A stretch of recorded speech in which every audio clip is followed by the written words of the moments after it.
Oh man, oh man. What a wild week. Candace Owens is like doing this deep dive on Kamala Harris, right? She's put $1,000 bounty out. She's like basically created a Hatfields McCoy thing with Kamala Harris because Kamala Harris went after Janet Jackson on the internet. And Candace Owens was like, nope, that's not happening. So she's in there doing a deep dive and she's like finding all of this information about Kamala Harris's family, right? The photograph she's claiming in that Kamala Harris took with her grandmother, the obviously black lady that she's claiming is her grandmother, is actually the hired help. It's a farm hand, somebody that's helping around the farm. Her grandma, the story's crazy, and I'm still not all the way finished with it, right? There's 2 more episodes I need to find and finish up, but it's just all over the place. They're trying to figure out who Kamala Harris's actual father is, because the only Donald J. Harris that they could find died at the age of 2 in like 1964 or some shit like that. Right. So they're trying to figure, or maybe even the 40s. I can't even remember now. I should have taken notes, but it's awesome. It's a great deep dive into it. And she's like finding all this crap that I couldn't find. So I'm double checking my notes and looking through that stuff. And I'm like, I saw pictures of this, and then she's showing the purported grandma right next to Candace Owens, and they have the same facial features, dude. It's got to be her grandma. Like, they've got the same smile. Their eyes are the same shape. It's crazy. They look so similar, right? Like, she looks more like the grandma than the mom. That's how similar they look. So it's pretty cool to see the deep dive and investigation that Candace Owens is doing on this. But she hasn't talked about it in like 2 or 3 episodes. So I don't know if she got the shut the fuck up. In the last one she did. No, she's still talking about it. The very last one that came out. She's on episode 77 or 78. And I haven't been able to find anything past 75 when she talks about Kamala Harris's heritage. That's the last one that she talks about it. So she said she's taking a little bit of a break on 76 and 77, I think. She was trying to find more information. So yeah. Okay, so it's crazy though. I mean, it's a great deep dive. It's way better than my 8-hour fucking half-assed attempt, apparently. Right. I thought I scoured the internet. But she basically cold cased it. She opened it up to thousands of people that had been poring over documents. But have you seen, let's just real quick to summarize. All right. So Candace Owens has been deep diving into Kamala Harris's background. Okay. And specifically, she wants to understand her black heritage that she's now claiming. Right. Okay. Right. So looking at, how do you pronounce this? Shyamala. Her mom. Her mom. Yeah, her She's mom. from India. Yeah. No problem. Okay. Yeah. And Owens is having an issue though with kind of like Donald J. Harris's side of the family, trying to understand. Right. I mean, that whole it's thing. crazy. Yeah, it's crazy. We appreciate. So here's okay. I'm gonna just read through this real quick so that we're all on the same page. And I have some questions I want to ask you personally to see what you think about this whole thing. Okay, so Donald J. Harris, this guy's from Jamaica. The suggestion here is that Harris might be more Irish than black due to this genealogy distinction that Owens is getting into. Specifically, and when you dig into the inconsistencies in the narrative that Kamala Harris is presenting through her book, right, trying to pass off this black person as her grandmother, when that black person who she calls out as Beryl Magdalene Finnegan, okay, died before Kamala was born. 4 years before she was born. So to suggest that a 20-year-old Kamala Harris took a picture with the person that had been dead for 24 years is very, very strange, which is in the book. So that's what we're talking about. We're talking a picture that was in the book. And if Yeah. the picture is of a person who Kamala suggests is this Beryl Magdalene Finnegan, then it's impossible because that person's dead. But what's Yeah. interesting is that person looks like she might be, a professional help for the family, somebody that was a Yeah. caretaker that kind of grew up with Or a maid Kamala. or whatever, Exactly. whatever it is. Right. Household. And so, but why is this so interesting to Candace and to the rest of us? Is because Kamala is trying to pass off this person that has nothing to do with her.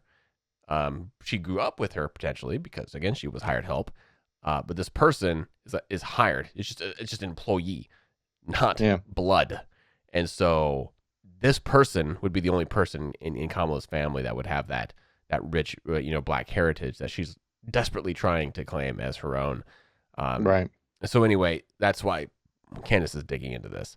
Now, I am waiting for her to come up with some sort of smoking gun. There is some interesting things around this book, Kamala's book, talking about her background, presenting this particular individual as her grandmother, using a name of a person that died 4 years before she was born. That's very, very strange. But I want to see the way where this all comes from. Now, I do too. I'm super curious. The thing is with this whole deal is like she is obviously putting a lot of horsepower into it. She's using the help of a lot of keyboard warriors to help surface this background. But I mean, do you think this is worthy? Do you think this is actually going to do anything for the Trump campaign? Is he going to do anything against Kamala? Like, where is all this going? She's putting a lot of work into it. It's not going to help the Trump campaign at all, but it's just going to show that Kamala Harris is a pathological liar, dude. Like, nothing good is going to come from Kamala Harris being president of the United States. She shouldn't be in any seat of power in any way, shape, or form. Right. She should be put right into unemployment lines. Like, she shouldn't have anything worthy of any kind of power. She shouldn't be a DA. She shouldn't be anything. Now, do you think not even a meter maid? So obviously she was not born. I mean, was she born into wealth? Was her family wealthy? Yeah. So Donald J. Harris, her supposed father, right, comes from a long line of slave owners, and whenever they freed the slaves, they gave them something like the equivalency of today's dollars, $11 million, right? I mean, he was the founder, like her great-great-grandfather was the founder of Brownstown, right? It was called something else before Brownstown. I would have to look at my notes. St. Anne's Parish, maybe. Before that, I mean, maybe. He was born in Brownstown. When he was born, the town was called Brownstown. Maybe that's what it was. Maybe they called it Brownstown because his last name was Brown, right? And then they changed it because he was a slaver, and they wanted to get away from that.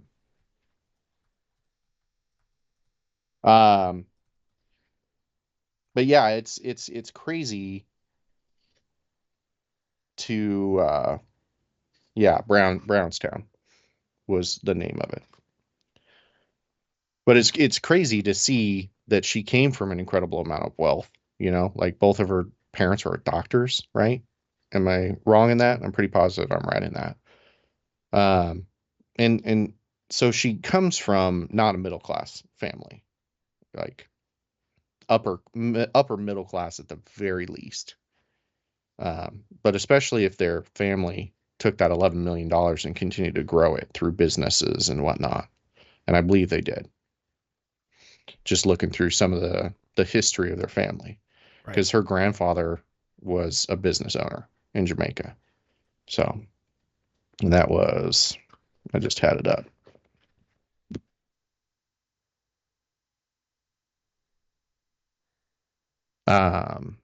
Oscar Harris. So, and they're saying that Oscar Harris was married to Beryl Finnegan, right? Yep. And Beryl Finnegan is supposedly the lady in that picture, right? Mm-hmm. And that lady supposedly died 4 years before Kamala Harris was born. Right. Right. So when you're looking at all of this stuff, you're trying to figure out what's real, what's not real. And the Beryl Finnegans, right? That side of her family was the black Jamaican part that Kamala Harris is calling. The other side, right? The Oscar Harris, his father, which was Joseph Harris and Christina Black, or Christina Brown. That was his paternal grandparents, right? Kamala Harris's father. And then Christina Brown was a descendant of the slave owner who founded Browntown. Hamilton Brown. Yeah. Okay. So white, all the way down to Oscar Harris, which was some form of mixed, genealogy. Yeah. So if I'm reading this right, so Donald J. Harris, who is Kamala's father, acknowledged in his writings that his paternal grandmother was Christina Brown, who's a direct descendant of Hamilton Brown. And Hamilton Brown, that is a great grandfather of Kamala Harris. So it's quite distant. Yeah, four, 4 generations. Mm-hmm. 4 generations to a slave owner. A lot. And so, which, if that was the case, then 4 generations back, they had $11 million. And if they were good custodians of $4 or $11 million for 4 generations, she came from money. Maybe. If they squandered it all, she didn't come from money. I know. Who I think I know 2 people in my close friends group whose parents had money, and grandparents had money. And by the time they were born, by the time they were born and by the time they got to college, they were destitute. Yeah, it happens. It happens quick. A single generation gone. Yeah.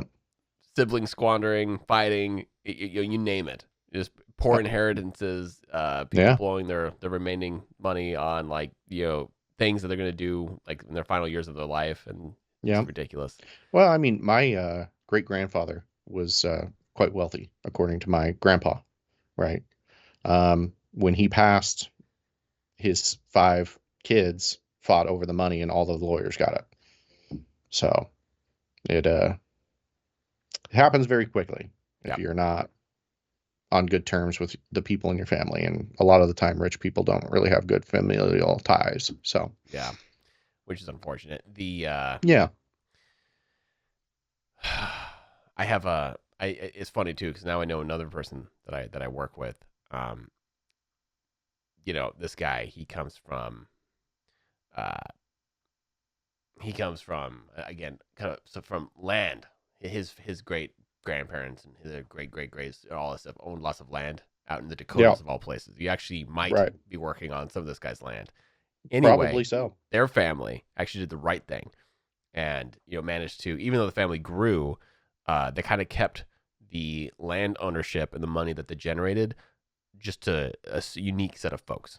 And so it's kind of like passed down to like a couple kids. So these couple kids manage it, generation after generation. And so they've grown what was like, however many, it was like a small number of hectares, 100 years ago, to now they have like something like thousands and thousands and thousands. It's crazy. They own some significant part of the Dakotas.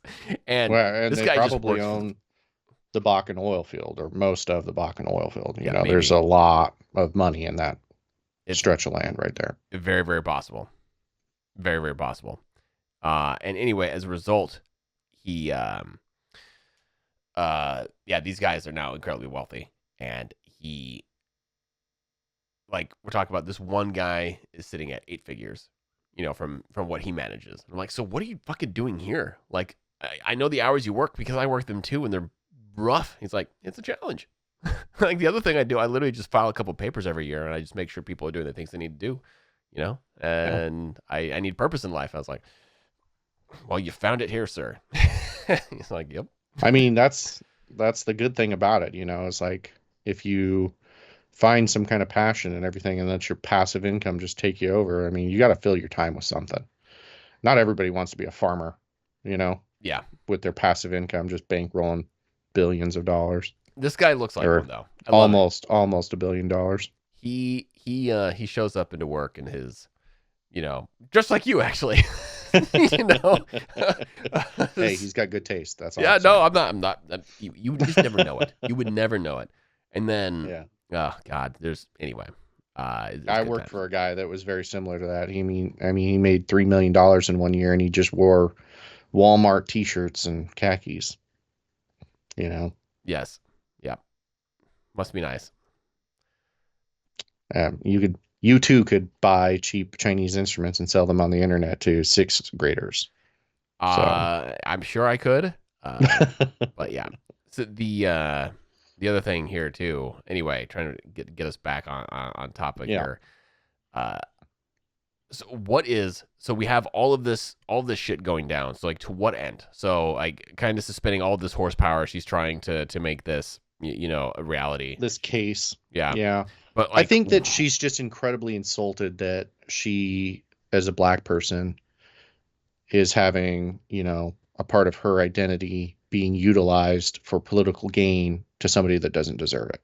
And I can feel that, you wouldn't want anybody appropriating your, whatever it is, your culture or your heritage for political gain, especially when you weren't. Right. And if you go into the Wayback Machine, I don't know if you ended up doing that or not, and you look at what Kamala Harris claimed she was prior to running for Senate, it was all Indian American, right? No. They had no mention of African American descent at all, right, from any country or nationality, whatever. So let's just for argument's sake say Kamala does not really come from a bunch of money. She might come from intelligence, though. Obviously, her dad is super smart, right? Well, not only that, but did you see where her dad came from in Jamaica? No. Intelligence agencies. Oh, really? Of Jamaica. Well, he's also a professor, a Marxist, right? Communist. He was a Marxist, communist, and also an intelligence agent. Weird. It is from Jamaica. Yeah. Yeah, he was the propaganda machine of Jamaica. We're gonna have to get into that, 'cause I don't know anything about that. That's crazy, though. Yeah, it's nuts. I was just learning about it on Candace's podcast. Yeah. It's crazy. I mean, so Kamala, she's obviously done a lot for herself to get from where she was all the way into the White House. So, it's just very, very, like, I'm not, there's a few things I'm just not getting. Okay. So let's just use the latest example where she goes down to the border for clearly a photo op. She's there for 20 minutes. She talks to Border Patrol, management. Takes a couple pics. I was here. Yes. But she's wearing a $76,000 Tiffany necklace. Dude. That's what. So I totally get going down and, doing a 20-minute photo op just to get better ratings. Yep. Totally get it. I don't hold that against her at all. She's got to try to do whatever she can do to win the presidency. Okay. It's a tough race, but obviously, people, their portfolios, their wealth and whatnot grow while you're a president or vice president. It's literally the case, across the board. Because you get kickbacks for all the favors that you're providing other people, right? But that's a big kickback to be able to like, hey, I'm going to go trek around the border in a $76,000 necklace. That's. I bet you anything that her outfit, probably 120K. Yeah. Okay, that's a lot of money to be kicking around the southern border for 20 minutes. Yeah. Either A, she borrowed it from somebody, or B, she's got a lot of money. Yeah. Right? Yep. And she's touting it. And she didn't go to a soup kitchen to help homeless people in fucking rich people clothes, right? Right. It's just the border. Whatever, you can dress in rich people clothes. Yeah. Yeah. But so anyway, she's doing quite well. I mean, she's doing very, very well for herself, is what it comes down to. So her outfit would have paid for my down payment on my house. Oh, yeah. Necklace alone, probably. Oh, yeah. Yep. So if you want, there was a great, I think one of the points we're trying to make on this show over the last couple of weeks is that we're seeing migrants flooding across the border at record numbers. We're seeing just the most un-American, treasonous changes made to our law, allowing these people to vote, giving them the right to vote as long as they believe they're fucking citizens, right? So it's this whole thing, and it cannot be Kamala driving it. Like, she's just the figurehead of whatever this is. She's just the pretty face that's put at the top of the machine, right? That we all get to look at and vote for or against, right? I mean, that's how the identity politics thing works, right? They put somebody in there that they think can figurehead a good following, and then once they're in, they do whatever the hell they want. A bunch of unelected officials doing whatever the hell they want. There is a great video that's being shot in Texas, right? Across the Rio Grande, where you're seeing a bunch of migrants. There's got to be a couple hundred in this video alone. They're floating across this thing. They're swimming across. And on the direct opposite side, there is a forklift holding up the fence and the razor wire and just letting them walk under. And they're just all going right in there for free. Nobody's stopping them. There might be Border Patrol agents in the background doing absolutely nothing. Yeah, there are. I can see them, actually. They're just sitting there. I mean, what do you do? What do you do? You can't use lethal force. Well, you can't get in there and knuckle dust it up. You know, you go to jail for that crap. Why? Right? We don't have any border. laws So I'm looking at the video right here. Why Yeah. is the Border Patrol allowing this forklift to hold open the fence? What are they going to do to the forklift? Move it? Detain the guy? Yeah, detain the guy, lower it back down. Razor down. wire on the people crossing underneath? Sure. I mean, just put a stop to it. You know what I mean? They Like, probably have orders not to touch or do anything. Probably. You know? That's exactly it. That is exactly it. And it's a shame that law enforcement in this country, in all their varying shades, are handcuffed by the current administration and the cities and everything. Like, it is a real shame that this is where we've gotten to here in America. Yep. Where people just can't do their jobs for the betterment of us, the United States citizens. Yeah. You know, it makes me really, really, really sad. And I love now. So I was, again, go to July 12th. Jesse on July 12th, the day before the assassination attempt. Trump was going on his rallies saying, like, they're letting all these murderers and assassins and rapists across the border. It's horrible. We need to put a stop to it. And I was like, okay, all right, sure. July 12th, Jesse would have said, I'm sure the pandemic of immigration isn't that bad, right? Yeah. We have these walls, we have Border Patrol, we have ICE, we have local sheriffs, all doing what they need to be doing on the border. So it can't be that bad in the first place. 2, sure, there might be some criminals, some people who do nefarious things once they get to the other side of the border, but the majority of them are not going to be criminals. They're not going to be bad people. There's going to be individuals fleeing the United States from bad places into the United States because they want the United States dream. That's what I would have said. They want a better life. They want a better life. Yep. I get it. Did you see? Yeah. Did you see the official U.S. Immigrations and Customs Enforcement memo sent by the Honorable Tony Gonzalez, September 25, 2024? I did. This is the one where they're talking about the amount of murderers, rapists, gang members, criminals at large within our country that have crossed the border in the last 4 years, correct? Yeah. So I will just quickly summarize this for you here and for everybody listening. And this is a memo that was titled, that was sent from, let's see here, where did this go? This was a U.S. Immigrations and Customs Enforcement letter that was sent to, I think it was, it was to the representative Tony Gonzalez in the U.S. House, in the U.S. House of Representatives. So it was from ICE to this, to this representative Tony Gonzalez. Yep. And it clearly states that of the people coming across, right, 10,288 were convicted criminals. 4,706 were pending criminal charges. 425,431 were convicted criminals, and an additional 222,141 people were pending criminal charges. I mean, of that, these numbers actually are quite ridiculous. We could kind of go into all of them, but like we're talking assault numbers, well over 100,000 people who have committed assault, who are currently being convicted of assault. What else do we got here? What are some good ones? We talk everything from like forgery, gambling crimes, homicides, invasion of privacy, kidnapping. These, sexual offenses, sexual assaults. I want to point out, right? Yeah. I want to point out on this. This is the number that they have categorized. Okay. This is not the gotaways. And I will guarantee you that the gotaways actually have a criminal record, because there's no other reason for them to try to evade being categorized by our Border Patrol and ICE and everything else, right?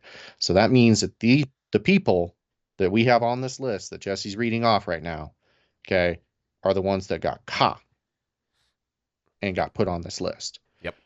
Because criminals don't want to be categorized. They don't want to be put on a list somewhere. They want to come into the country and they want to start new, and they want to be able to commit crimes anonymously because they can get away with it for longer.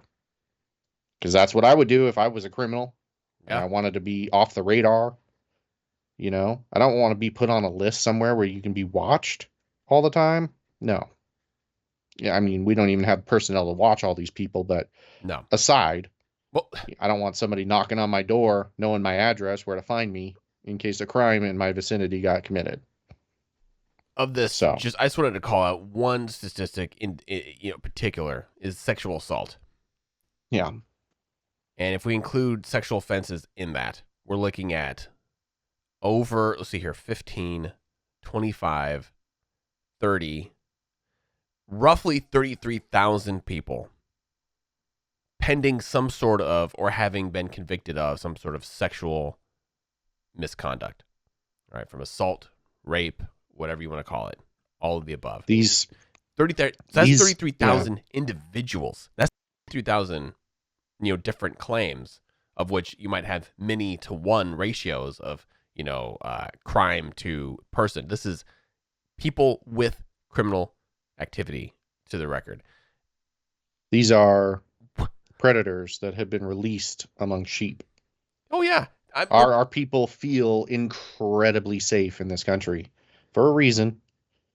So they go about their lives, and it has gotten to the point where people have stopped doing their carefree attitudes as much as possible.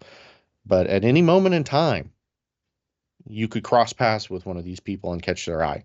And it's not good that we have any number of these people in this country without any kind of documentation whatsoever. 33,000 known is too many. 33,000 too many is what it is, Jesse. Yeah. I have a hard time accepting the fact that our government, who is charged with protecting its people, allowed something like this to happen. So it frankly pisses me the fuck off. It is. And so the grand I try not to get like my blood pressure fucking up. I mean, here's the number. So if this report does it. Here's the number that if you're an American citizen directly impacts you. It impacts me. It impacts, Zach over here. 662,566 people were allowed to come into this country with a criminal record that we now have to deal with. Yeah. That is a massive tax on our police, on all of our sort of response units, everybody. It's huge. So it's a tax that we simply have not, we haven't paid it yet. We don't have the infrastructure to suddenly go hoover these people up and then go address them. That's not going to fucking happen. Plus, they haven't committed a crime they haven't committed a crime in our country. So therefore they are fucking fine. Right? That is definitely so now not how we the have law to wait works. for them to commit a crime in our country before we go after them. Luckily, it's not how it works. That's not how the law works in this country. First of all, I don't think you can actually come if you're trying to get a visa to this country. You can't get it if you have consulate of the embassy of the country you're coming in is going to look into your background, and if they find an active criminal, trial against you, they're going to deny that shit. Like, no, right. Go deal with we that could first. Find them and deport them back to their country of origin if their country of origin wants them back. Right, they don't. No, because they sent them over here on purpose. Yeah, to get rid of them, so they don't have to pay for them. Yes. Okay. But in our country, unless we're actively trying to deport them, we can't throw them in jail because there's no victim. There's no case to try. Right. It's not right. It's not the our prosecutor problem. Wouldn't even waste their fucking time. It's not our problem. The only thing that we could possibly do is deport them. Okay. Yes. That's it. That's the only legal recourse we had for any of these 600,000 people that you just listed off. Right. Yes. Close to. And this is, I almost guarantee you that number's double. Well, okay. Yes. So this is of the people that we know. So if you take that 9 to 10 million figure that keeps getting floated around, this is that body. And by the way, can you imagine? This is massively crazy. This number, 662,566 people. That percentage of this 9 million is actually quite high. That's a lot of criminals that are flooding into our country. Yeah. And what is the recourse if you're sitting and if you're living in one of these towns, especially if you're living in a border town that's inheriting all of this? What do you as a citizen, what is in your rights? How do you address this? Yeah. You have nothing. There's nothing you could do. You're totally fucked. You are fucked because of our administration. And it's literally, I would say, you could blame the Speaker of the House, the Senate Majority Leader. You could probably blame them too. But ultimately, it comes down to our president and our vice president. They let this happen. They didn't do anything to stop it. They made it way, way worse over the last 3.5 years. Way worse. The other part of that equation is everybody's towns and governors and mayors that allowed sanctuary cities to accept these people into their neighborhoods. Right. Okay. So it's not just the administration, the federal administration. They would have put them someplace anyways. Right. But with open arms, all these sanctuary city laws flooding them in. New York is overrun. Chicago is overrun. California is overrun. At least Southern Cal. I'm sure Northern Cal's probably struggling too, but if you're a Democrat listening to this right now and you're trying to figure out who you should vote for, or if you're like, I'm voting for Kamala, you guys are fucking crazy. Let's put it this way. All right. This is coming straight from the Border Patrol itself. And this is a quote. All right. Vice President Harris has ignored the border problem she created for over 3 years. She goes down there for 20 minutes for a photo op and decides to repeat some of the things the Border Patrol has said before. But again, where has she been for the last 3.5 years? End quote. Like sitting there contemplating the end of the American dream is what she's been doing, Jesse. Yes. But did you like that interview that she did? No, I actually didn't see it. I wasn't going to even bother. Are you talking about the one on MSNBC? Yeah, that shit show. Stephanie Rule or whatever. I'm good. Yeah. I'm good. But the fact is that if you're like diehard Kamala, recognize that the Border Patrol is not the agency that is here to protect us citizens from illegal aliens crossing in unfettered. Right, is basically saying that they right in that last quote, Kamala is the problem. She's made it worse. She's done nothing. Yeah. And so if you're like, hey, I want my neighborhood to be safer. I want the streets to be safer. I want to be able to enjoy going to a grocery store and not worrying about being robbed when I come out, or getting mugged in my city or any things like that. If that's a concern of yours, recognize that the current administration has made it 10x worse over the last 3 years. And Kamala has no intentions of slowing this thing down. If she is elected, it's going to get way, way worse. You think it's bad now? Oh my God. I can't imagine how bad this country is going to be in the next 4 years. It's going to at that point, like, where do you move? I'm going to have to move. Like, I've already moved from Seattle out into a rural, much smaller city to escape the insanity of that jurisdiction. Now, the small town that I'm in is still too close. It's 45 minutes from downtown Seattle. I'm going to have to move way the fuck out to escape this. Just craziness. come out and be my neighbor, Jesse. That's what you're gonna have to do. Yeah, I'm gonna have to go in. You're gonna have to become an Idahoan again. Yeah, I'll never be an Idahoan. But the fact is it's going to get so much worse if Kamala is elected. So, yeah, Kamala Harris, this whole crap blows my mind.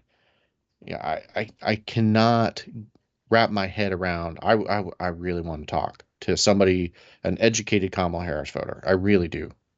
And ask him what is going on. Like, why are they following it so blindly?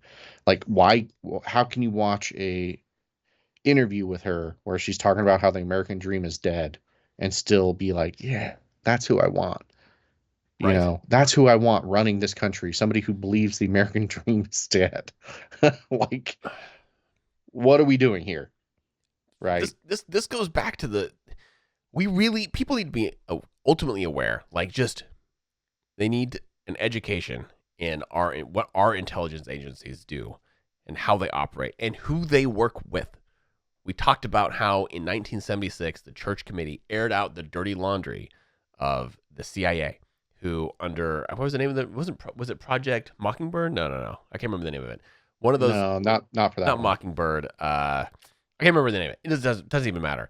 But the CIA since the mid 1940s, okay, basically after World War II had concluded, started embedding themselves in recruiting sources willingly or unwillingly from kind of news syndications, local and federal across the nation, right? So if you're a small time, local newspaper, or if you're CNN, right? The CIA. Oh, this is Mockingbird, where the media talks about and they spread their propaganda. Yes, and so these people were forced to basically push propaganda, coming from our intelligence agencies to the American people. All right.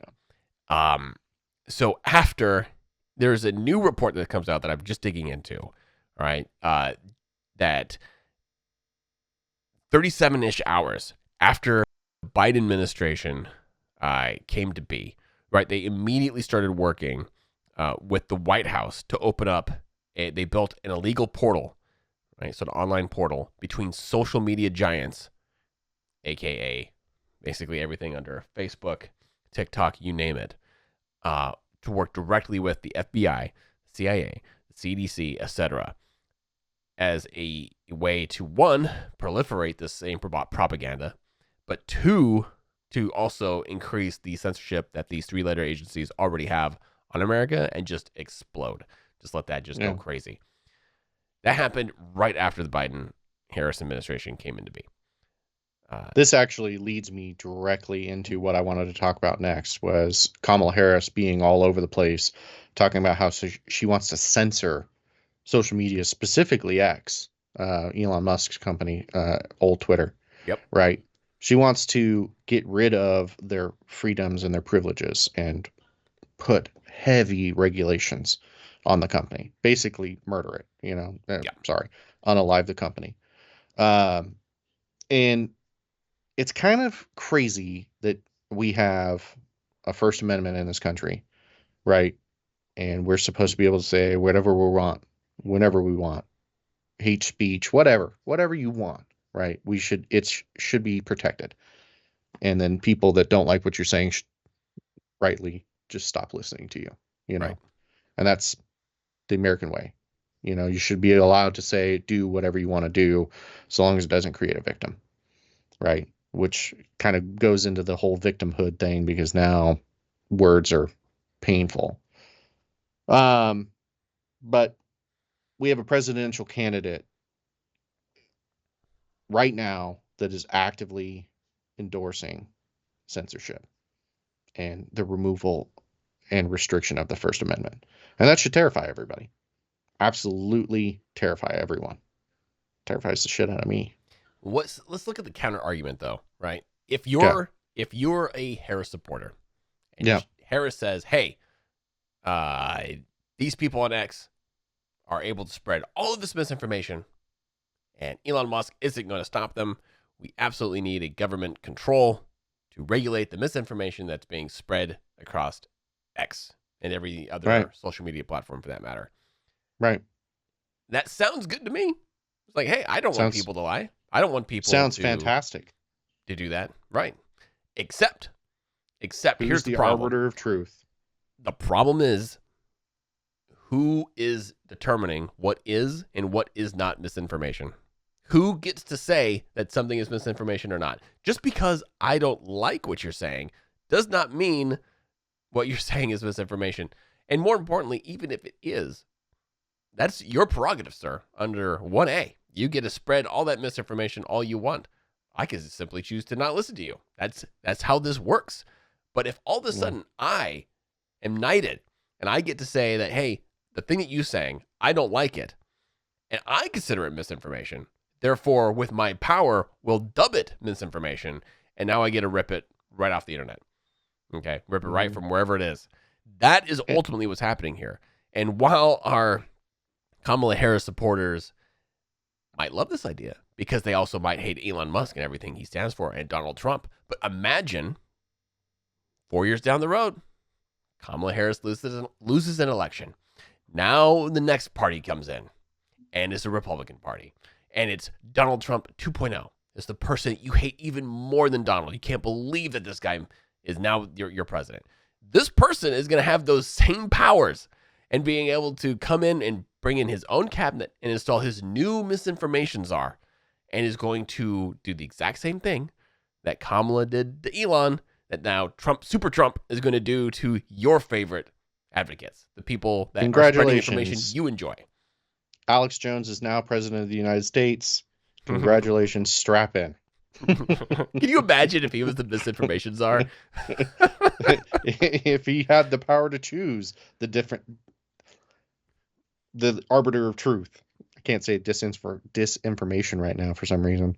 Right. But yeah, you don't want it. You don't want anyone to have these powers in our country. You don't want anyone to be able to choose who says what when they say it and put a mysterious penalty on it. Do they just censor you online? Do they put you in jail? The UK is imprisoning people.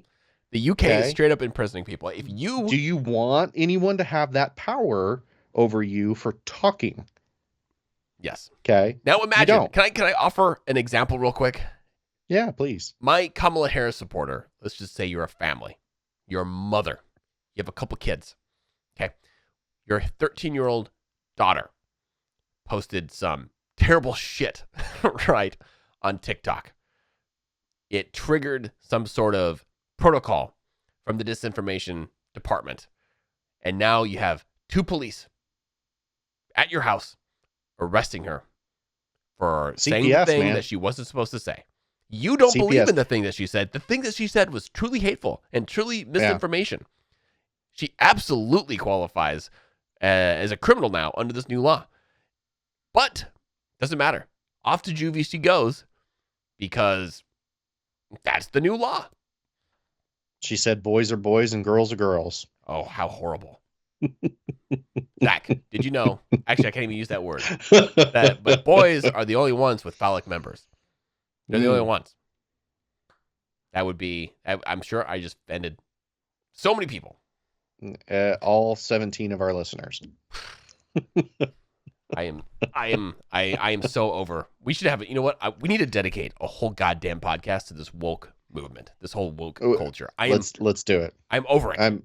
I was so on board. You were so in it. No. But now you're seeing it. No. Recognize this. Listen, for the longest time, I was never like, I don't want to say on board, but I was like, hey, just like everything else as American, you go be you. As long as you don't impact me, I don't give a fuck what you wear, what you say, whatever. Go make all the declarations you want. That's fantastic, and I'm going to ignore all of it, as is my right.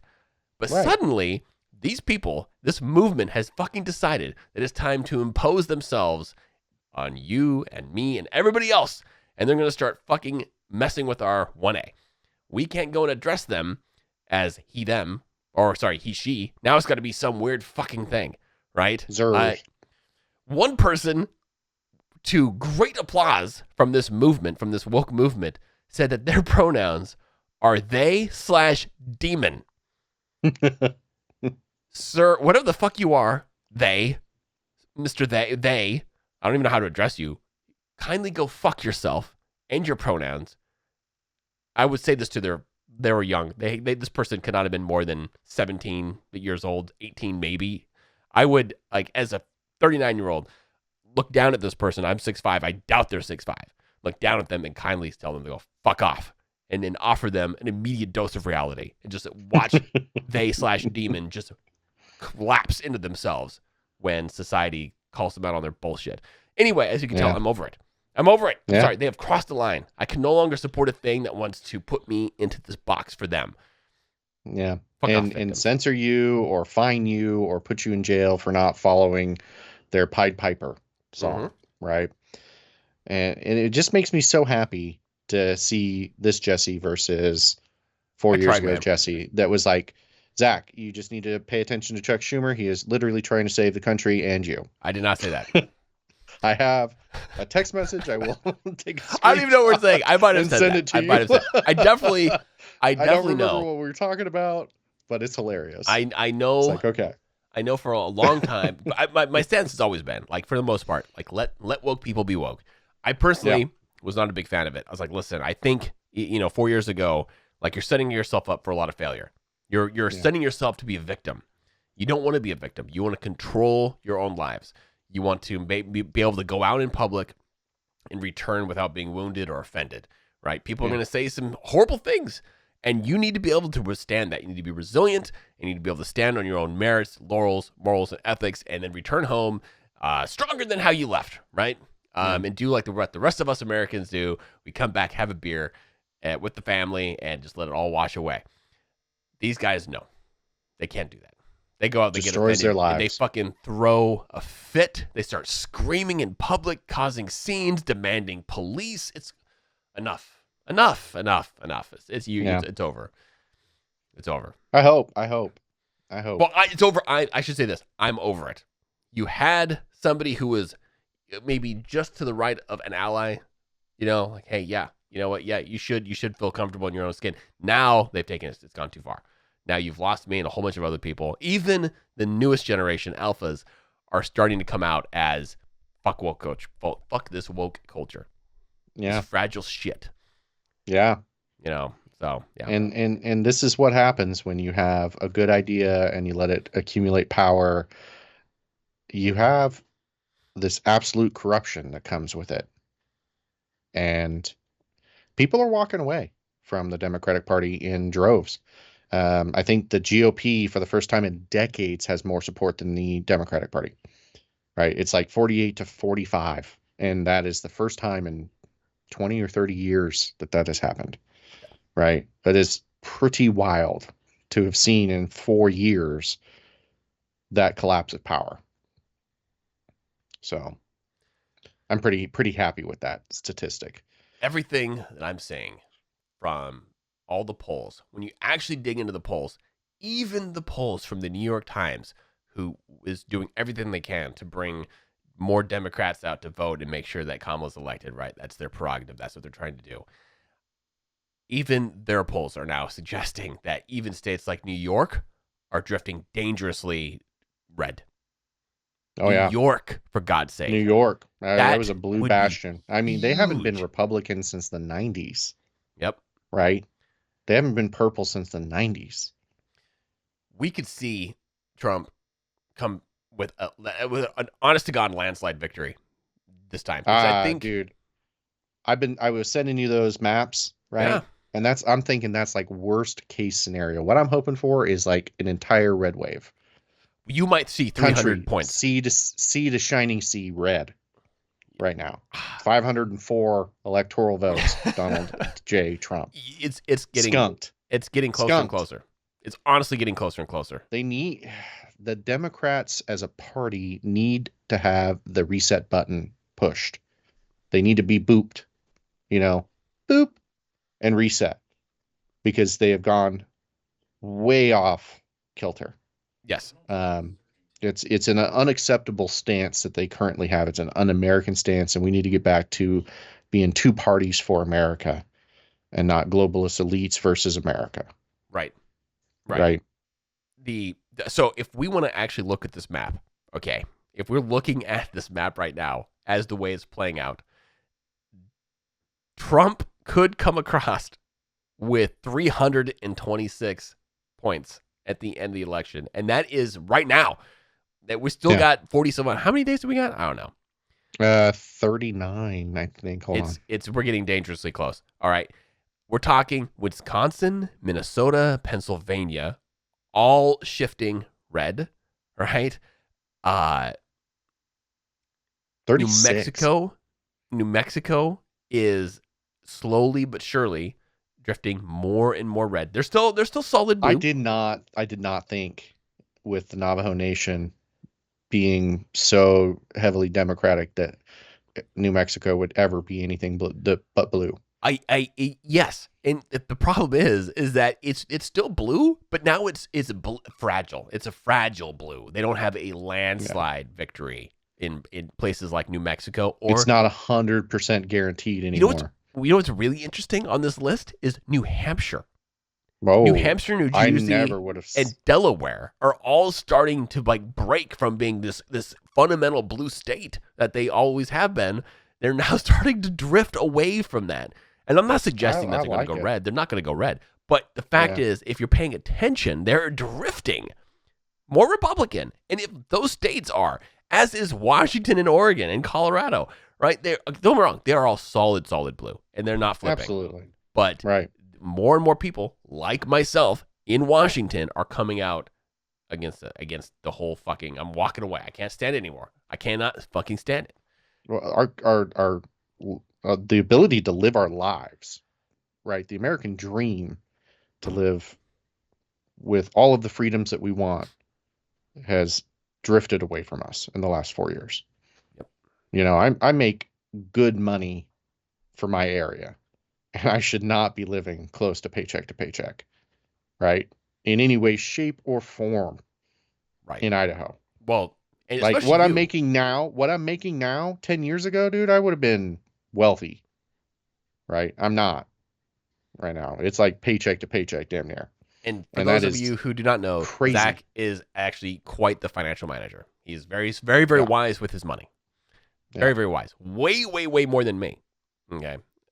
Just for those who are listening and paying attention, this will probably come up later, because I will inevitably end up bankrupt, and Zach will end up making sure I don't go homeless. All right, this is how this is gonna go. But only if Whammo comes with. He's still kicking around.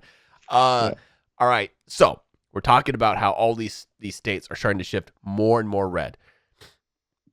So check this out. I don't know if you heard. This was on the 28th. So this is just yesterday.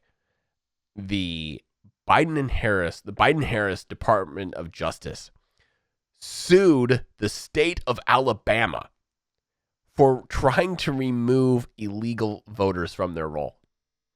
What the fuck? It was a press release. This is straight from the U.S. Department of Justice, and it's worded in a way that might be more palatable to my Harris friends. But the Justice Department sues Alabama for violating federal laws prohibition on systematic efforts to remove voters within 90 days of an election. That's what they're suing them for. Bitch, they're illegal entries in the registration. Are you suggesting that we don't remove illegal people from these voter rolls? That's what the Department of Justice is doing. Days. Only if you got it within the window of the margin of error, Jesse. 91 days. If you would have done this at 91 days, no problems. Sure. 3 months, though. 3 months outside of an election. No way. We can't let that happen. This should be, and again, there's probably going to be a countersuit from the America First Legal team, who has actually been suing the shit out of the government recently. Especially, this is the same team that sued the entire state, every single county, I should say. They did do it Arizona. Individually in Arizona, because Arizona was refusing to remove illegals off of their registration, and they're like, "Nah, you're gonna do it." I don't know if they were successful or not, but at least it made some headway. The thing that gets me right is all of this. They push the envelope, and then they do all of these legal changes last minute. And then when the rebuttal comes in, they're like, nope, it's too late. We filed this last minute. It's already too late. The election's about to happen. We would cause chaos if we got into it right now. Like, that shouldn't be allowed. Fight your legal battles a year out. And if you don't have everything done within a year, get out. Right. No more changes. Exactly. Right. And if somebody's on there illegally in any way, shape, or form, done.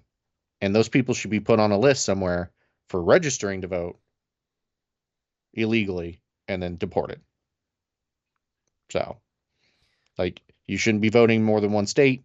You shouldn't be voting unless you're a citizen of the United States, even if you believe you're a citizen of the United States. No, that's legal now. I know they made it legal. That is the law of the land. I know they made it legal, but it doesn't make me happy about it. While we're talking about the weird campaign stuff, did you see that the Kamala Harris Walz campaign got tagged for hiring actors to portray farmers in Philadelphia or in Pennsylvania? I did hear about this. So tell the story. Tell the story. So 2 people were on a campaign ad for Harris Walz. And they were like, oh, we're totally supporting Harris Walz. We're blue collar farmers, blah, blah, blah, blah, blah, in Pennsylvania. They run the ad. Everybody's like, oh my gosh, look at these people that are supporting Walz. They're actors. They were actors, paid actors, not anything that they portrayed on the campaign ad. And this is the kind of crap that I'm seeing is just tricks and smoke and mirrors. If you were running an honest campaign and you meant what you were going to say, you wouldn't need to do the crap that they're doing to try to win. Okay. And that is where the rub is for me. Like, it is harder to pretend like you're working than it is to actually work. And they are working really freaking hard to convince us that they're going to make our lives better, which means that they're going to do the opposite and make our lives worse. I am 100% convinced of that. I don't care about any of the other bullshit. Like, that rings true to me. So it's going to be interesting to see how this goes. And I really, really, really, really want the Dems to get a wake-up call from this. I want a landslide red wave. Sea to shining sea. I hope all of my fellow Americans that vote D just blindly kind of just take a pause for a second and ask themselves, where do we want to be at in another 4 years? Do we want to be in a really strong position where we can continue to be an amazing country that allows freedom for every person in this country to walk and live the lives they want to walk and live, regardless of who they are, their religion, or their pronouns? Or do we want to be in some Stepford whitewash culture where we just do whatever the hell we want to do, or what the government tells us what to do? This is when did becoming super elite in the United States immediately make you such a fucking villain?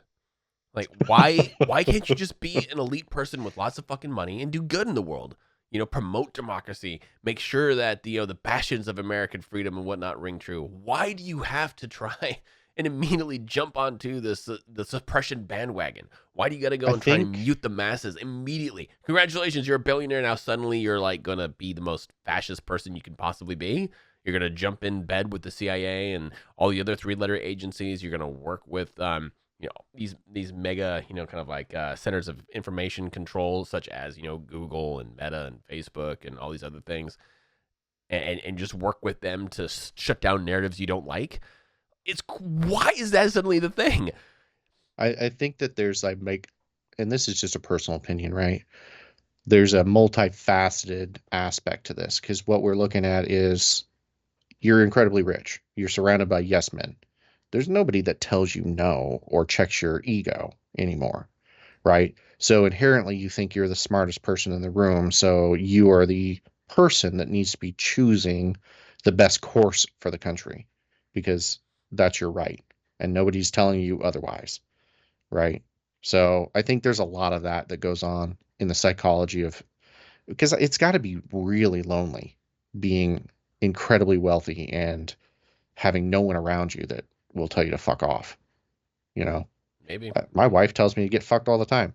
You know, it keeps me in check.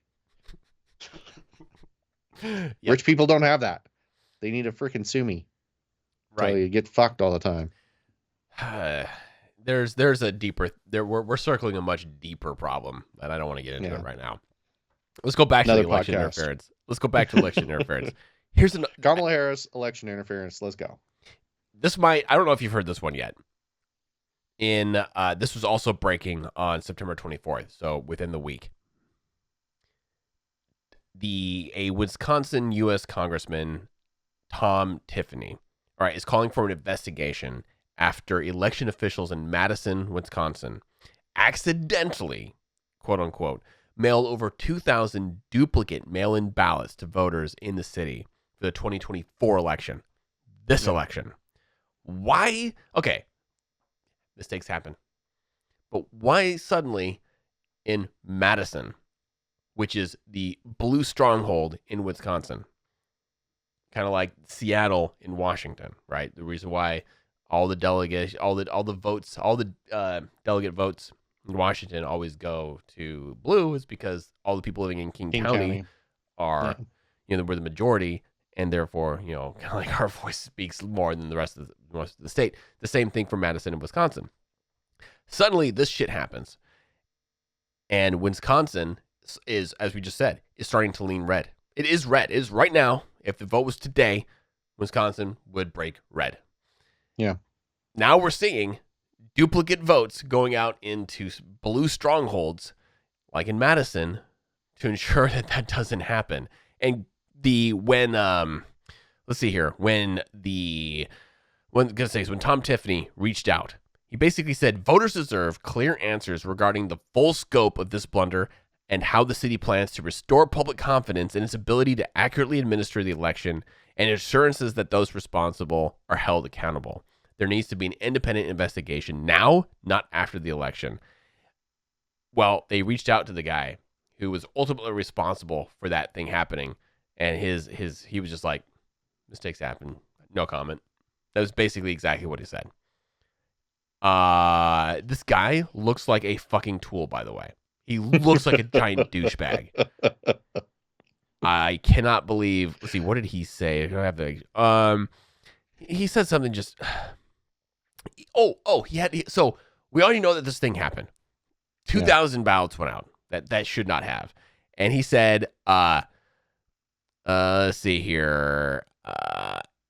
In general, I just want to say that we are very transparent about everything we do with elections, and I just want to leave it at that. But he did not want to get into why he sent out 2,000 additional ballots. It's right when he was pressed on that, immediately following his, I'm 100% transparent. Okay, tell me about these 2,000 ballots. No comment. Transparency. That's transparency. Unbelievable. It's, I don't know. That's not even the end of Wisconsin. It's pretty wild that this is where we are. Like, I'm sure that guy's probably not an elected official either, which makes it worse. Maybe. So, also in Wisconsin, this was yesterday. Trump was going to, I can't remember which venue he was going to go to. He's going to go to one of the bigger venues in Wisconsin. Yeah. He couldn't go. Do you know why he couldn't go? Secret Service couldn't protect him. The Secret Service couldn't protect him. The venue was too big. He had to go to a smaller venue that the Secret Service could address. Now, why, Zach? Why couldn't the Secret Service protect Donald Trump in the bigger venue? The current administration was like, nope, can't do it. But can't why? ensure your safety. Do you know why? The reason why they gave? They were too busy protecting the Iranian president. That's right. I do remember that. The Iranian president was under Secret Service protection, and because of that, they had to pull people off of Trump's team to go handle this other dude. This terrorist had needed more protection than Trump.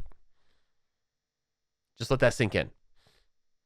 I mean, this is the country, right, that has basically started the vast majority of the conflict through proxies in the Middle East, right? This is the country that we continue to give money to for oil. They're the closest to a superpower in the Middle East, right? They've got their fingers in every pot of conflict that is over there in the Middle East right now, right? They're the ones stirring it up with Hezbollah and Hamas. Speaking of Hezbollah, the leader that just got murked by Israel a couple days ago over in Lebanon. I think it was Lebanon. Um,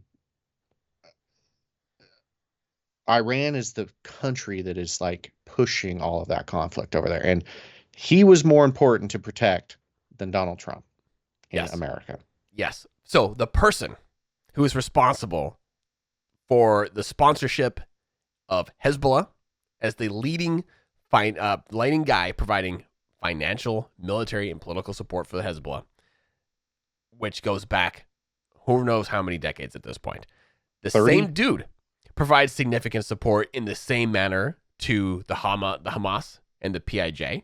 Right? These groups have conducted numerous attacks, rocket attacks against Israel, which basically, as we all know, resulted in a massive war that started in October.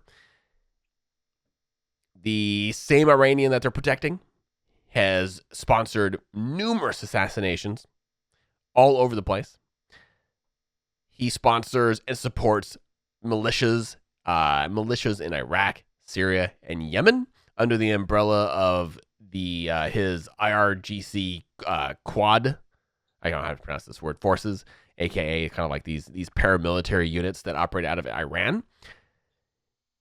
They have these units, by the way, regularly attack the United States and our assets, kind of like in the Middle East. He sponsors cyber operations all over the world, of which I'm regularly responding to. He's trying to hack into all sorts of and shut down all sorts of U.S. financial institutions, information institutions, and of course our local power and water grids. And this is the guy that the Secret Service was like, we need to protect this individual way more than we need to protect Trump. Yeah. That's so fucking crazy. Even if, for God's sakes, have a political opinion. Be like, I don't want Trump to be president. But to then go as so far as to say, I hold this opinion, so high in my order of needs that I'm going to ensure that this foreign person, this foreign terrorist person, is more protected than an American citizen. That's insane. I don't understand it one little bit. It just goes to the record of this administration using verbiage that paints Donald Trump as dangerous and then takes away his protections in hopes that somebody pops him.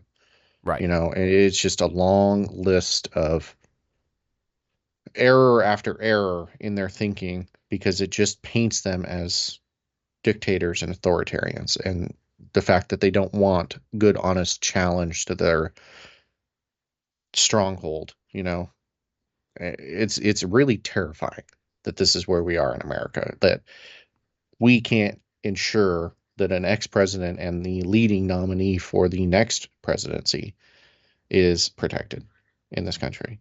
Right. And we're going to prioritize a foreign leader from another country that we should not be seeing eye to eye with in any way, shape, or form. Let him hire his own protection and use the Secret Service where it's needed the most on Trump. Let them shell out some dough to hire protection. Right. We have people here that would pick that contract up in a second. No problem. And do a good job of it. Yep. For God's sakes, Trump is using those same people. Yeah. He has to pay for his own security because the Secret Service just won't staff him adequately. It's two times it's happened. And it gets worse. That report that came out last week, wild. What report? The Secret Service report. Oh. Yeah, that report. Yeah. I think that came out, Monday or Tuesday last week? Yes. Like, that's how crazy fast things in the political world happen. Jesse's sick for a week. I'm working 70 hours in a week. And the report that was like a bombshell report about how the Secret Service has mismanaged this crap so egregiously feels like a month ago. Like, that's how much crap came out in the last week. So it blows my mind that report comes out and they're listing all this stuff off, and still nothing has happened about it. No changes, and they're still shortchanging Trump's security. You know.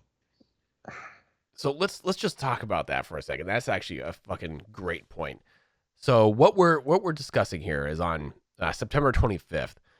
This report came out.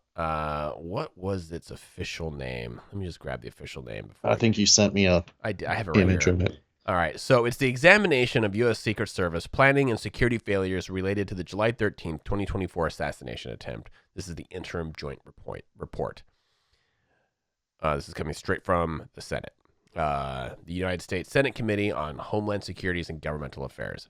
We could go over this. It's an 80 some or 78 page document or something like that. It's its own podcast if we wanted it to be. Yeah, but let's just make the point here to really drive home how fucking corrupt the Secret Service is. I sent this report to the college friends, right? The same group, love them dearly, very very close to my heart, right? I've known them longer than I've known you, and we still regularly interact and whatnot. But these people, Zach, all right, they refuse to take the red pill. They refuse. We read this report together. So here are, I think these are like 8 or 9 points that this report demonstrates, okay? The Secret Service failed to ensure the AGR building was effectively covered. The Secret Service failed to effectively coordinate with state and local law enforcement. The Secret Service failed to provide resources for the July 13th rally that could have enhanced security. The Secret Service failed to communicate information about a suspicious person to key personnel and failed to take action to ensure the safety of the former president. The Secret Service counter-drone system experienced technical problems and left it inoperable for hours, aka during the fucking rally. Secret Service officials reported experiencing technical problems with their radios at the rally and told committee that such problems are common for the Secret Service. All of this happened. The stars aligned.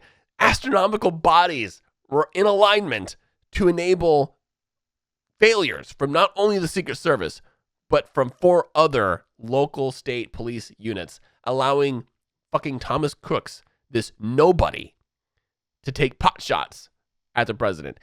And the red pill here is that I'm asking my friends to do is to think critically about this. So the Senate isn't coming out and directly saying that there's corruption here, but they're laying out so much failure that an organization such as the Secret Service could not have possibly let all this all happen at once. One of these things, sure. Any one of these things was to Mistakes happen. You know what? It still would have been bad, but it would not have been a big deal. It would have been like, hey, this guy, you're fucking fired. You didn't cover the AGR building. That's fucking nuts. How couldn't you, right? But all the other things would have happened. Communications would have happened. Drone surveillance would have been there. Trump would have never taken the stage, right? Never, even with the AGR building not being covered. And we could go through every single one of these. And if any one of these had failed, Trump wouldn't have been on the stage. But all 8 of these things occurred. And you're telling, and my friends want me to believe that this is just, things happen. Things happen. Let it go. It boggles the mind. The thing that I would love for you to ask them is like, would they have allowed Kamala Harris, Joe Biden, Barack Obama, Bill Clinton, Hillary Clinton, any of these major Ds, right, to walk onto a stage with any of these things going wrong? Right? Would they have been like, why are they on stage? How did they allow them to go on stage? Right? Barack Obama, he talks behind bulletproof glass. He's been doing it forever. Okay? Because they're so terrified that somebody's going to take a pot shot at him. And he is basically just, behind the scenes at this point. Like, he's got no political future. He's retired. He can just make connections and network for the next leaders. So I wouldn't say that Like, they're why would they allow any representative of the United States to go on stage with any of those points going on? they wouldn't, and they didn't. We know they didn't. No, I'm just How many saying, like, assassination attempts your against friends, those people? any person that's reading this report, how could they logically say, yeah, that's fine, he can go on stage? There's no way. There's no fucking way. There's no way. And to answer your question, we know that this has never happened before because Trump is the only person that has had an assassination attempt, at least so public, been executed twice now, right? And they're both egregious. They're both. We haven't really dug into the second assassination attempt all that much. Notice how the media we did the first has completely swept it under the rug. Nobody's fucking talking about it. It's gone. It's 2 weeks gone, and it's gone. It's totally gone. The only place you're going to find it is C-SPAN with an audience of you and me, right? And so that's not good. And so that's just kind of reinforces how the media is in the hands of, certain intelligence agencies just because they don't need this information out there. But it's not even that. Actually, I take it back. So while that is true, these media agencies are owned by left-wing people with lots and lots of money riding on these elections so that they can continue doing the things that they do to continue making oodles and oodles of money off of you and me and the rest of the American people. Yeah. In any case, it's disgracious. The craziest thing about this report, right? It comes out and you're reading through it, and I could go back and watch our podcast and it's there, We knew about that a week after. Yes. Just by watching the media. And we talked about it here on this podcast. My report is still on the desk. Go watch episode 1 again and read the report and be like, there's nothing new. There's nothing new in this thing. We knew it was a massive failure, right? They're just confirming it for us 2 months later. Right. 2.5 months later. And they still don't have any kind of accountability from the Secret Service whatsoever.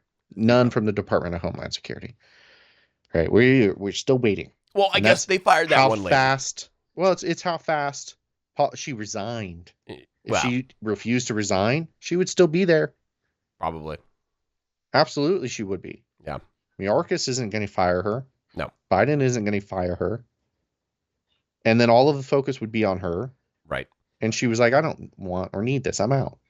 Yep. And then she passed all the heat down to her protege, Roe, or whatever his name is.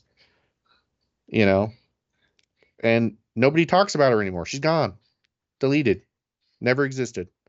She just needed to be there for a small window. And then mission accomplished. Well, almost accomplished.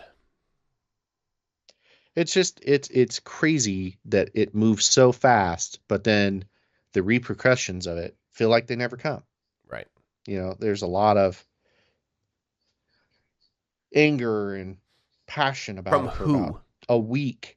From whatever side's offended at that moment, right? If it's the Republicans or the Democrats, a lot of handshaking and screaming, and then a week later, they're screaming and handshaking about something else. Right. And it's just the revolving door of fast-paced politics in America. It's the news cycle, as they call it, right? That's why Joe Biden's never really irritated by bad press, because he's like, you guys have a 24-hour news cycle you got to fill. This will be a different story this time tomorrow. Yep. Stop bothering me with your crap. Right. Right. But we're just trying to talk about the corruption in your family. Right. Yeah. Talk about it again in a month when it comes back up. Don't care. Move on. Next topic. Nothing to see here, folks. You want some more? You want some more of this ridiculous election interference malarkey? Let's do it. I want good dreams tonight, Jesse. I want good dreams. Let's do it. No, it's not good. So we continue. So this is some more information that, again, we're talking about this 24-hour news cycle. This didn't even hit the news cycle, but we've talked about how all these ballots in Georgia, however many, 1.7 million. Is this the stuff that we got banned on TikTok for? No. This is 1.7 million ballots in Georgia. This is the one. Are missing. They're all missing. Oh, did we get banned on TikTok for this? This is the episode that got yoinked.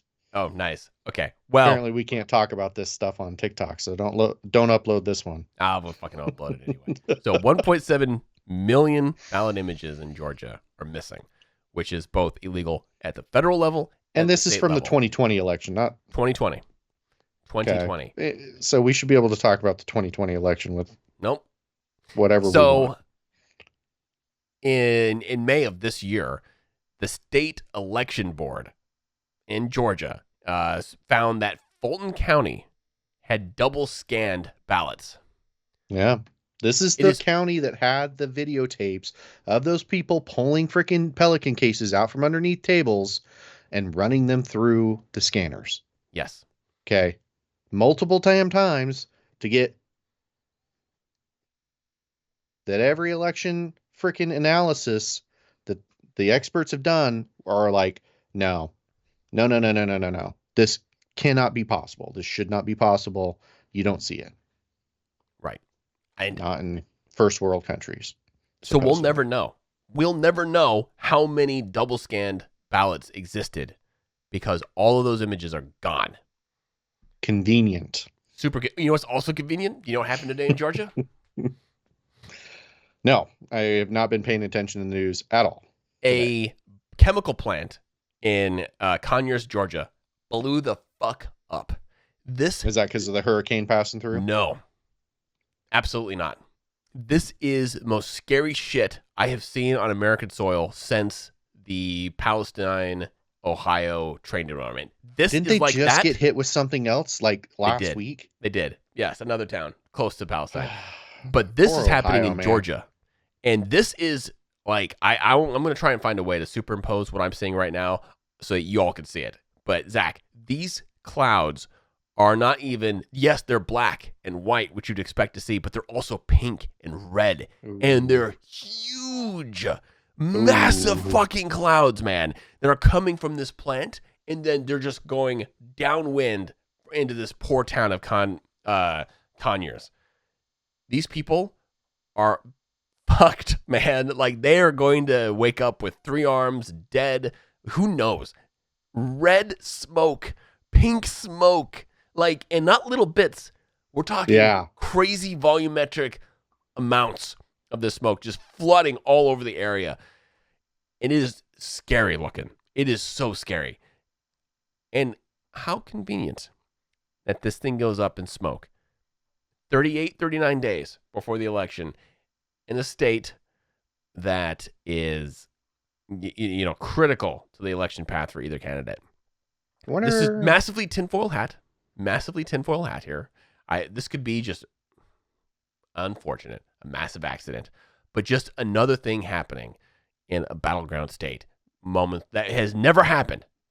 This chemical plant has been super safe since its existence, and then all of a sudden today's the day that's going to go up in smoke.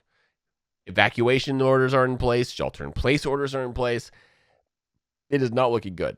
I don't know how this is going to have an impact on the elections later on, but I'm going to call it out today, September 29th, so we can come back and say, oh shit, we were talking about this. Yeah. When all of a sudden that county is like reporting all sorts of weird shit. Now we'll know why. Again, nothing could happen of it. I don't know. I just want to have it marked. I want to timestamp that we had this conversation so that, 2 months from now, we can look back and be like, wow. Multiple chemicals is what was being burned. It's not good. I mean, we're talking iodine, potassium, chlorate. It's not going to go well. That's not good for those people. That's heartbreaking. Yep. We were talking about what? I'm going to change the subject on you again. I just want to know what is up with the 3 Mile plant that's starting back up again up in your neck of the woods. I don't know. Oh, yeah. Microsoft created their AI to fill out all the paperwork, and they were like, check. 2 million pages worth of government regulations that they blew through, and now they can restart their nuclear plant back up again. That's pretty good. Yes, it pays to have money. Customer only Microsoft. So have you seen, like, okay, first of all, if we go in the way back, let's just base set the nuclear problem. We were building nuclear plants too big. Nuclear on its own is really not that dangerous as long as you're dealing with smaller plants, smaller reactors. If something goes crazy and a smaller plant goes critical, like on a submarine, for example, or on a ship, that's not a big deal, right? It's whatever, people just get off the ship and you're fine. Right. And the same thing happens. And if you make even smaller reactors, then you can actually have these tiny, smaller reactors inside a neighborhood, and that thing goes critical, literally nobody fucking cares. You just literally just rebuild it. You start from ground. You start from scratch. Nobody's going to be hurt. So that is the direction we should have gone. Instead, we built really big, fucking massive nuclear power plants to serve like the entire seaboard. And then when those things go critical, bad things happen. Look at Fukushima. But even Fukushima, what happened? Not a whole lot, right? Not a whole lot. What was really damaging was the goddamn tsunami. Fish. Yeah, just some mutated fish. Nothing Whatever. Too crazy. Elon Musk went over there, ate the fish. He's still alive. Anyway, so fast forward to today. Maybe he's got superpowers. There's so much regulation on building nuclear power plants that's based off of disinformation because, again, big energy wants to make sure that they control power. And if all of a sudden power was basically free because we could spend, a couple $1,000s or like some small amount of money to build a little regional power plant for a neighborhood, they would lose all the cash. They would have no more money. Right. They wouldn't be able to regulate it. So now we have to keep these big nuclear power plants open. If we're going to use it, it's got to come from one of them. And so Microsoft has to use one of these existing things. They're not allowed to build a new one. That's never going to fucking happen. Unfortunately, the big issue is the data center of the future that runs off of the Blackwell GPU that NVIDIA has made, which is absolutely going to power the next generation of AI. And AI, for those of you who don't know, without getting really into it, is just like an engine. The more horsepower you give it, aka the more compute you give it, the smarter it is. It's super, super interesting. This is not a software problem. You can't you update some code and make your code more efficient, and therefore the AI is better. It doesn't work like that. I mean, you can to an extent, but it's marginal. The better hardware that you have is.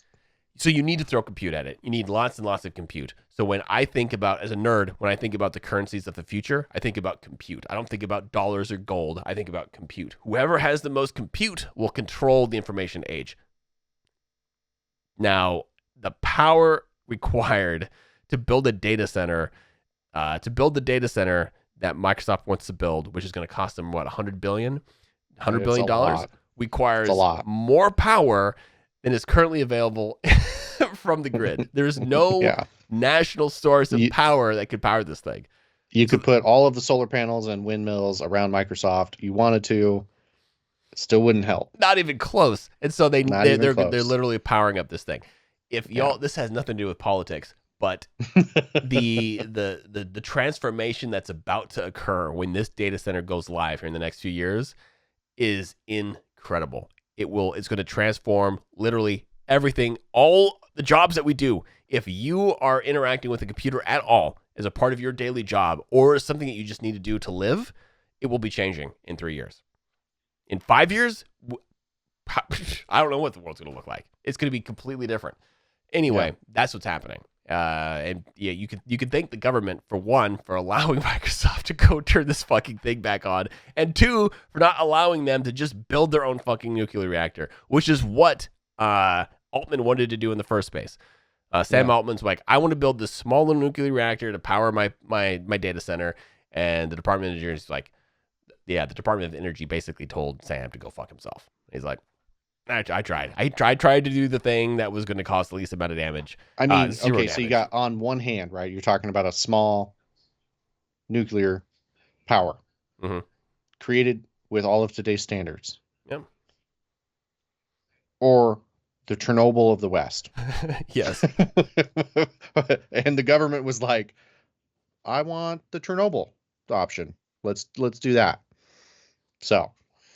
I mean, that's how the politics ties into it, because our government and our regulations are stupid. In this case, it's stupid. Some regulations are good. These regulations are not good. No, it's so dumb. It's so stupid. But it's thoughtless. It's thoughtless. I am really, really happy though that it is going over to OpenAI and Microsoft, because these guys are investing so much money into this one project. It's one data center. They're investing over $100 billion into this thing. So you know they're going to do everything they fucking can to ensure that that plant is healthy and producing power. That of all the nuclear power plants on this planet, that is the one I'm now least worried about because there's a corporation running it, and that corporation needs that power. So for sure, yay, for sure. But it's still, like you said, it's a very silly problem to have. This is a silly problem to have. Yeah. All right. Can we get into to a little bit more conspiracy? Let's please do. Okay. Let's finish it out with conspiracy theory because I love it. Big conspiracy. And I don't know if I'm sure you've been tracking this, but we haven't talked about it, at least you and me. But people are reporting that 9 surface-to-air missiles have entered the U.S. through the New Mexico border with the intent of bringing down former President Trump's airplane. Have you been tracking this? I have not been tracking this. Has been going on now. This is the first I've heard about it. Yes. So I'm all 2 weeks now. Whistleblowers have been coming out left and right saying, hey, this shit is happening. They were tracking these surface-to-air missiles traveling through Mexico, right? They made it up to the border, and now they're in the United States. Whistleblowers left and right have been talking about this. Nowhere on the news is it being discussed. It's only in little in avenues here on X where people are actually discussing this more broadly. And discussing it, I mean, there's like this one post has 5 million views, 32,000 likes, 12,000 reshares, and 8,000 comments. This is turning into a thing. Dude, we need to just put Trump in a box, in a basement, just like Biden, and leave him there for the next 36 damn days. Yes. Like, come on. Yes. This is out of control. I'm gonna say 99.7% sure that this is complete bullshit. As far as conspiracies I'm sure are that the concerned. sniper in Butler, Pennsylvania, was like, "Yeah, this is bullshit. There's no way there's a guy over there on a roof that's going to take a pot shot at the president." So I would, at this point in time, prefer to, hedge my bets on the safe side and just lock him down. That's what I would do. But it's posts like this. Maybe he should be in prison. Maybe we should take Alvin Bragg's offer and put him in prison. Right. We'll just lose him into the system at that point. He honestly, if we send him to prison, he just become the biggest gangster of all time. That dude maximum security. Yes. No, nobody but Secret Service around him. I really hope that we don't in 3 weeks from now we don't come back and revisit the conversation we had September 29th talking about. I do not want the third time to be the charm on this situation, and I do not want it to be a vehicle explosion on a road like you've thought about, or surface-to-air missiles taking down his airplane. So Alex Jones I don't want any of this crap. Yep. So Alex Jones was thinking it might be an IED. Now we got the surface-to-air missile thing. Here's the nice thing about the surface-to-air missile thing. If this is true, they're obviously going to pin it in Iran. 100%. Oh, yeah. Right? Yeah. They pin it on Iran. That is a declaration of war. Immediate. The entire Congress, the entire the Senate and the House immediately approved going to war, and boom. Now we got Joe Biden leading the chariot into battle in the Middle East again with Kamala Harris riding shotgun. And the 25th Amendment, Biden, Kamala Harris is now president as the first woman. Hillary Clinton loses it and fucking trashes another hotel room. Right. Just imagine how perfect why does the story she pop up every 4 years? Yeah, why of course. Every time there's an election, she's out there. I don't know. Saying, hey, I'm available, American people. I'm here. If you need me, call a friend. She's got to be absolutely pissed that somebody else is going to be the first vagina president. Probably. But do you see the amazingness of this particular conspiracy theory? Is it eliminates Trump, which is the number one thing they need to do to win the election. But honestly, I could still see Kamala losing it to J.D. Vance. J.D. Vance could still win this thing on his own, right? Yeah. Bring in RFK as the VP or something like that. That'd be crazy. Right now, you got like the whole country would be so before now too. Though now all of a sudden they're at war. Americans love a wartime president. Now, if we have a wartime president who's a female who's leading the charge, if she's like strong and like, I'm going to take down Iran, and she does the whole thing just like Bush back in, 2001. Yeah. That's a pretty big message. That looks really good. That looks really electable. Yeah. I don't know. I just have a hard time with the situation where they're pushing all of this ideology. They're pushing all of this crap. When we're in a wartime situation, like we were in 9/11 and Bush was in office, they pushed the Patriot Act, right? And it went through overnight. And that has caused us innumerable problems as American citizens. What are they going to push in war, basically World War III, on the American citizen in the name of prevention of, the apocalypse, basically? What are they going to push on us at that point with Kamala Harris running the show? Running the show. Right. I don't know. I mean, are we going to look at a draft mandatory for all citizens? I mean, Joe Biden's already hinted that females are going to be included in the draft, right? What's it going to look like? This is going to be wild. It's going to be wild. And then all of these females that voted Kamala Harris in, drafted. Yep. Sucks to be you. The feminism movement maybe they'll have a T Swift concert. I'm telling you this. The feminism USO movement tour is so confused. They missed the point. Like, for some reason, the most critical function of humanity, they have belittled. Child rearing, child producing. It's literally, without women producing children, we lose. Humans lose. Yeah. It's as simple All as that. Humans. But what is a woman, Jesse? Listen. That's a whole. See, woke compounds this whole fucking problem. Now, can we just appreciate that is literally the most, that's the most critical and essential function of humanity, is women existing as women.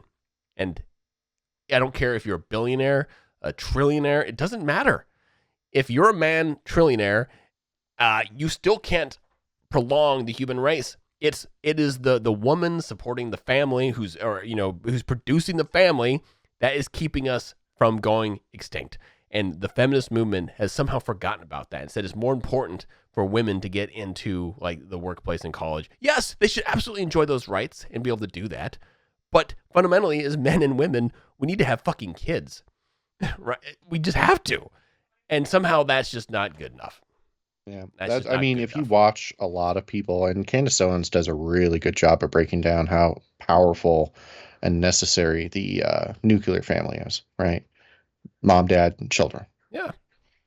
And how well those people are off by having that family and creating a generational wealth system through that system, and we've lost that in America. We've lost our ideals. We've lost our ethics. We've lost our morals. We've lost our families. It's crazy.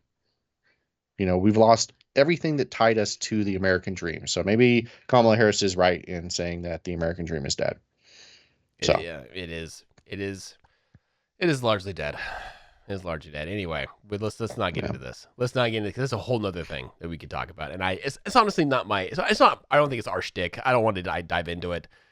It's certainly not political. It's not great though. Yeah. Oh, Lord have mercy. Anything else for us tonight, Mr. Zachary? Nah. I will leave it with one thought though. We started off this podcast. Your hair was like Mo from the Three Stooges, and now you are a handsome human being. Dude, I don't know how you went from. I just now noticed it. You went from Mo in this right there to all of a sudden you're this handsome dude. I don't know how that transition occurred. I realized that I had like a little bit of a Bieber thing going on, and I needed to like fix it. See, look at that transfer. That's an amazing. That's just, I don't know what just happened right there. You went from being very scary to being, oh my goodness, like where the hotel room? How do we get there as fast as possible? Well, I didn't want to attract a Diddy, I wanted to keep that out of my life. Jeffrey Epstein of these.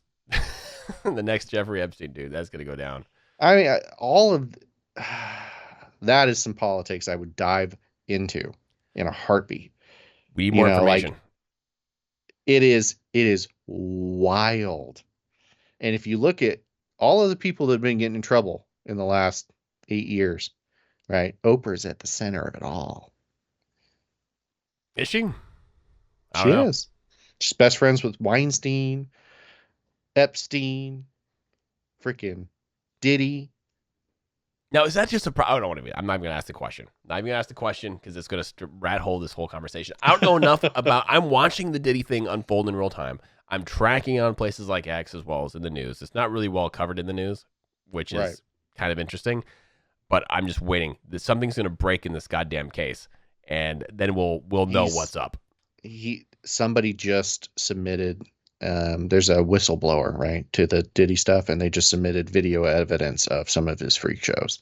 So, oh boy, and they've raided 4 of his houses, because Diddy, I mean, he kept video surveillance of all of his stuff. He had blackmail material on politicians, on freaking Hollywood elites. I mean, he was a mover and shaker behind the scenes. Yeah. Right? You did what he wanted to do. Otherwise, he ruined your life. He probably was CIA, if we're being honest. At least some kind of an asset for them. It's starting to look like that. I love it. Yeah. I love this. You couldn't write this shit. You could not write this. At no point in time did anybody write the story about some popular R&B producer who was secretly an asset for some alphabet agency who was going to use all the material of him from his freak parties as blackmail and ultimatums against these people to go leverage to do things on the behalf of the agencies. Yeah. Nope, that book was not written. Dude, I'm going to send you some material that I've been watching about the rap community, and I'm like, it's crazy to me. So, this stuff, it very closely aligns with politics, right? And it's fascinating to see how all of these psyops are being run on the American people, right? The feminist movement, all of this crap. It's psyops just to ruin us. So it's going to be interesting to see how it all plays out. Can we just elect Trump? The Diddy thing. Let's just elect Trump. Please put him in office. Let's get some common sense back. Let's drain the swamp. Let's get rid of all of this cloak and dagger bullshit and return us to sanity, please. Return the Democratic Party to sanity. That will never happen. There's too much money. But they had so much potential. So much potential. It's over. For Lyndon B. Johnson. It's over. There's too much money. There's too much power. I don't see how they recover, honestly. I don't see how they ever become a tool for the people ever again. Well, I hope if they have a red wave and they get a little boop on their nose and hit the reset button, that they get back to sanity. They're not. No. They've got to. They've got to be like, we've got so much money. The American people have rejected us. Let's not double down. Let's figure out a new path to power. And ultimate corruption. They just there's no way. I mean, look, dude. What if Trump gets a twofer? Right? He's already destroyed the Republican Party. Absolutely, right? Down to the roots. He's destroyed the Republican Party. What if he gets the Democrat Party in his second run? That'd be amazing. There's a big difference between the two, though. Big difference between these two. I'm not saying that there isn't. Trillions of dollars. I know. On one side, not trillions of dollars on the other. I think we were talking about this the other day. When did the Republican Party and the Democratic Party switch places? When did that happen? Oh, because we're seeing, Democratic officials hanging out with Zelensky, signing bombs in mortar shells. Oh, that are going to Russia. I don't know. That is really weird. When did that happen? It happened so fast. When did that happen? Yes, they were an anti-war party. Yep. And Obama comes in and he's like the arbiter of death from freaking drones, and now they're a war party. It's crazy. How did that happen? It happened so fast. I know that Hillary Clinton's always been a war hawk, right? Always has been. She fucking loves snuffing people out. Right. So that doesn't surprise me with her personality. So, I just, it's crazy to me to see the vast majority of the Democratic Party follow in their footsteps. Money. They're all It's making wild. money. They have trillions of dollars to disseminate. So why not? For sure. For sure. But now you got Trump, who's trying to be that peace, love, hippie bullshit, right? With strict common sense, law and order, but anti-war. And it's like everything that I ever wanted in a political party right here. It's like, that's beautiful. That's beautiful to me. Yes, it is. It's good. I think Trump in 4 years could do a lot to pause some of the stuff that we're seeing coming from the left. Maybe that's enough time to, completely return, like the FDA, our food, our health under the CDC and the NIH back into, the Americans' controls.